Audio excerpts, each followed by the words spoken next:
Chapter 5 The Green Mess. The next morning began with the steady drip, drip, drip of the still-leaking firmament. God shuffled into the heavenly workshop, robe damp, coffee in hand, muttering, "If I ever meet whoever designed water, we're going to have words." The Universe Creation for Dummies manual sat open on his desk, pages slightly warped from yesterday's flood. The next line of instructions blinked encouragingly. Step 4. Gather the waters together so that dry land appears. Bonus. Add vegetation for aesthetic appeal. God squinted at the aesthetic appeal part. Right, he mumbled, because nothing says eternal majesty like a good houseplant. Heavenly Workshop, Day. He raised his hands dramatically. Let the waters gather, and let dry land appear. Below, the world heaved. Oceans sloshed violently into newly formed basins. Continents rose like half-baked bread, wobbling uncertainly as gravity struggled to remember its lines.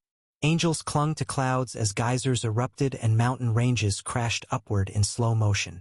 Seraphiel hovered over his shoulder with her clipboard. Impressive, sir, though you've put what appears to be a volcano next to that baby lake.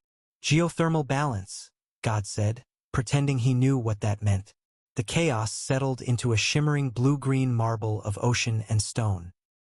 God brushed his hands off, satisfied. Perfect. Dry land. Says. Stable geography. What's next? He flipped the page. Step 5. Create vegetation, plants, trees, and all that is green.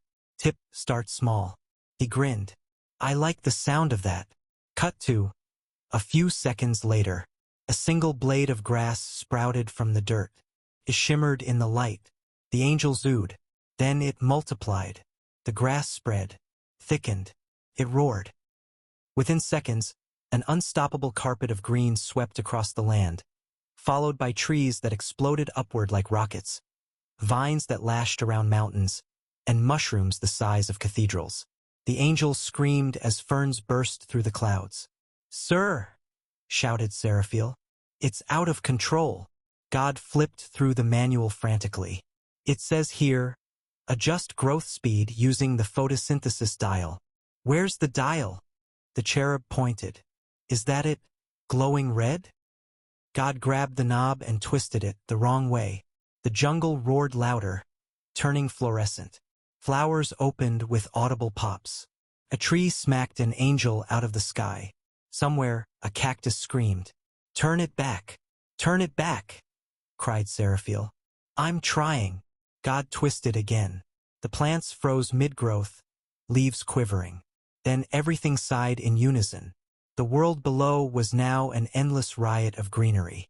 Jungle, forest, swamp, a few confused glaciers trapped in ferns. God brushed leaves off his shoulders, breathing hard. There, plants. Done. An angel, still dangling from a vine, groaned. "Sir, what are you going to call it?" God looked down. Earth. Rolls off the tongue. The cherub hesitated. "Sir, you may have created too much vegetation. They're already releasing oxygen." "Good," said God. "Mortals will need that. They also appear to be, eating each other." "What?" God peered closer. Sure enough, the plants had started competing. Strangling, devouring, absorbing. One massive flower slurped up a smaller bush. "Ah," God said flatly. "Natural selection. Brilliant idea. I'll take credit for that." He closed the manual and sighed. "All right, that's enough creation for today. Let them sort it out." He turned to leave, dripping sap. Seraphiel called after him. "But what if they overgrow everything?" God waved lazily over his shoulder.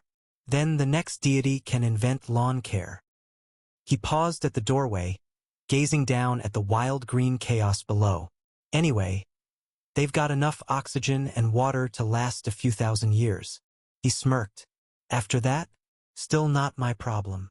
He walked off toward the break room, muttering, "Maybe tomorrow I'll figure out where the light actually comes from." Thunder rumbled faintly. Somewhere in the jungle, the first tree coughed.